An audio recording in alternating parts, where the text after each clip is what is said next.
সুন্দর। এই যে আমরা এসেছি হায়দ্রাবাদের এখন কি জানো এটার নাম কি পিয়া? হোসেন সাগরে।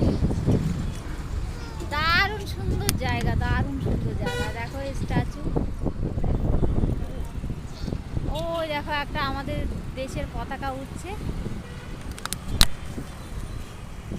জলটা পোচা অন্য খুব সুন্দর। এইটা দেখো এখানকার এত হাওয়া দিচ্ছে এই জায়গাটায় কি বলবো। আর ওই যে প্রিয়া আমার শাশুড়ি গল্প করছে,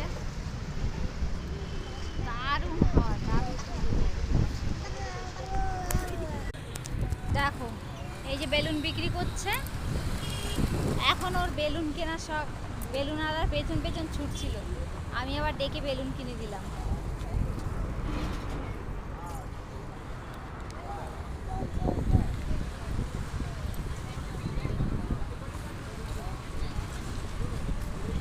এই যে চারমিনার থেকে এই যে জুতো কিনে আনা হয়েছে, এই যে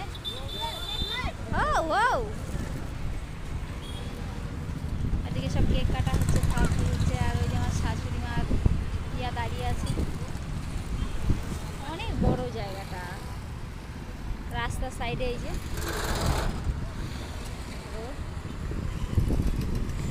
ওর পাপারা ওই পাশে গাড়ি পার্ক করতে গেছে, ওরা এখনো আসেনি। দেখো এ কি আনন্দ করছে। মা তুমি বল কিনেছো? হ্যাঁ বল বল।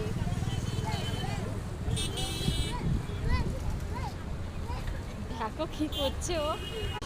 আর এটা এখানকার আমাদের কলকাতা যেমন নবান্ন, আর এটা এখানে হায়দ্রাবাদের কি একটা আছে জানি না যে কি বলে, কিন্তু এটা গভর্নমেন্টের।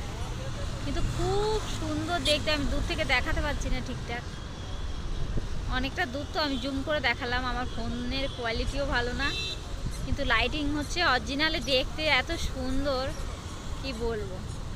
আর এই জায়গাটার নাম হচ্ছে হোসেন সাগর লেক। যারা হায়দ্রাবাদ এসেছো তারা জানো, যারা ঘুরতে যে এখানে সবাই ঘুরতে আসে। এই যে যেহেতু এই যে এখানে এই লেকটা আছে বলে তাই এই জায়গাটার নাম হোসেন সাগর লেক। আর ওই দেখো একটা আমাদের দেশের পতাকা উঠছে জলের মাঝখানে দূরে। খুব সুন্দর জায়গা, খুব সুন্দর জায়গা। ওই যে ওরা বসে আছে গিয়ে, শাশুড়ি পিয়া, ওদের পায়ে ব্যথা হয়ে গেছে, সব মোটা মোটা মানুষ তো তাই। আর আমি কি, আমি তো রোগা মানুষ, ঘুরে বেড়াচ্ছি ভালোই।